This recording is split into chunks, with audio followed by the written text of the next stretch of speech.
এক বুড়ির কবিতা। বৃদ্ধ হয়েছি আমি, মৃত্যুর দিন গুনছি। ৭৫-৭৬ বছর হবে আমার। প্রতিদিন ভাবি কোন দিন যমদূত এসে কেড়ে নেবে। আহা হা হা, থুড়ি থুড়ি, যমদূত কেন? যমদূতের বাপের সাধ্যিনেই আমাকে নেবে। রোজই আমি হাহুতাশ করি, উহু উহু করে মরি। তবুও আমার খাবার লোলা মোটেই কমে না।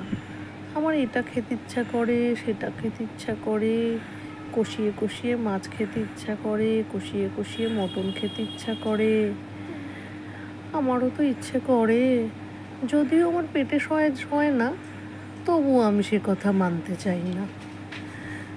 কিছু খেলেই আমার পেট যে বড় প্রবলেম করে, প্রচুর প্রচুর আমার বাথরুমে যেতে হয়। তা সত্ত্বেও আমার লোলা যেন কমছেই না। চাউমিন খেতে ইচ্ছে করে, মাংস খেতে ইচ্ছে করে। আবার রোজ নিত্য নৈমিত্য আমাকে যা খেতে দেয় ছেলেরা, তা আবার আমার মুখে রুচে না। আমার ডিম খেতে ভালো লাগে না, আমার মুগ ডাল খেতে ভালো লাগে না, আমার শাক খেতে ভালো লাগে না, আমার রোজই মাছ খেতে ইচ্ছে করে। কিন্তু কে দেবে আমায় রোজ মাছ? আমি এর কাছে দাবি করি, ওর কাছে দাবি করি। কেউ যদি দিতে পারে তো ভালো, না দিলে আমি হাহুতাশ করে বসে থাকি। যদি কেউ কিছু কোনোদিন খাওয়ায়ও ভালোবেসে, সেও আমার মুখে রোচে না। আমি বলি, ওটা কি রান্না হয়েছে? ওগুলো মুখেও দেওয়া যায় না। ভালো করে রানলে এক থালা ভাত তা দিয়েই খাওয়া হয়ে যায়। ডাক সাইডে সুন্দরী তো ছিলাম আমি অল্প বয়সে। মানুষকে জ্বালিয়েওছি কম। আমার দাপড়ে লোক টিকতে পারতো না। ছেলে বউ থেকে শুরু করে নাতিপুতি সবাই এক ঘাটে জল খেত। দিনের পর দিন আমি আমার কাজের তাড়ায় বেরিয়ে যেতাম। সংসার ঠালতো আমার ছেলে বউরা। আমার ছেলে পুলে নাতি পুতি, তাদেরকে আমার পুতের বউরাই কাজ করে মানুষ করতো। তা সত্ত্বেও আমি অত্যাচার কম করিনি। আমি আবার এসে খুব মুখ ঝামটা দিতাম, এটা হয়নি কেন, সেটা হয়নি কেন। তারপরেও আবার আমার বাড়ির লোকজন তো লেগেই থাকতো।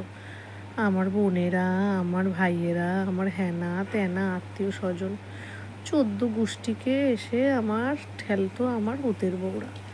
সে আমি কখনো কৃতজ্ঞতা স্বীকার করি না। এক সময় আমি ঝগড়ুটে ছিলাম খুবই, এখনও ঝগড়ুটে, তবে ওটাকে আমি ঝগড়া বলে মনে করি না। ওটা বলি আমার মুখের জোর। যাই হোক, এখন আমি এক বালতি জল তুলতে পারি না, এর ভরসায় বসে থাকি। এখন আমি একটু কাছাকাছি করতে পারি না, ওর ভরসায় বসে থাকি।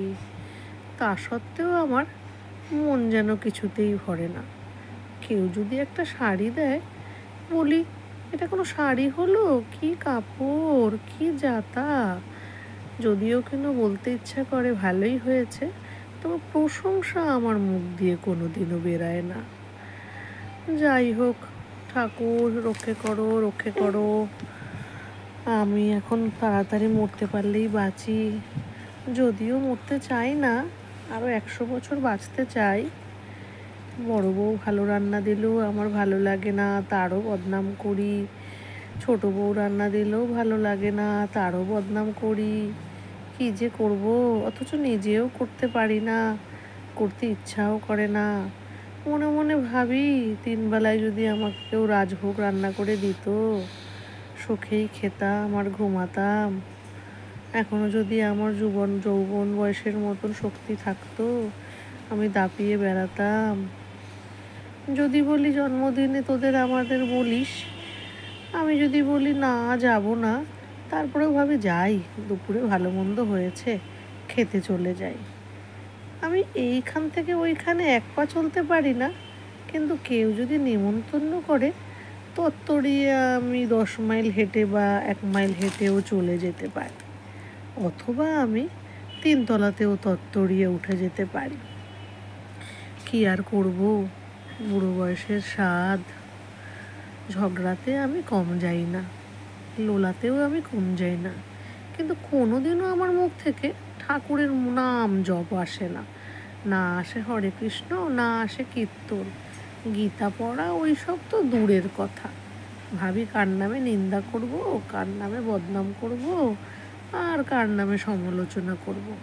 হরি হরি এই করেই যেন মরি আমি।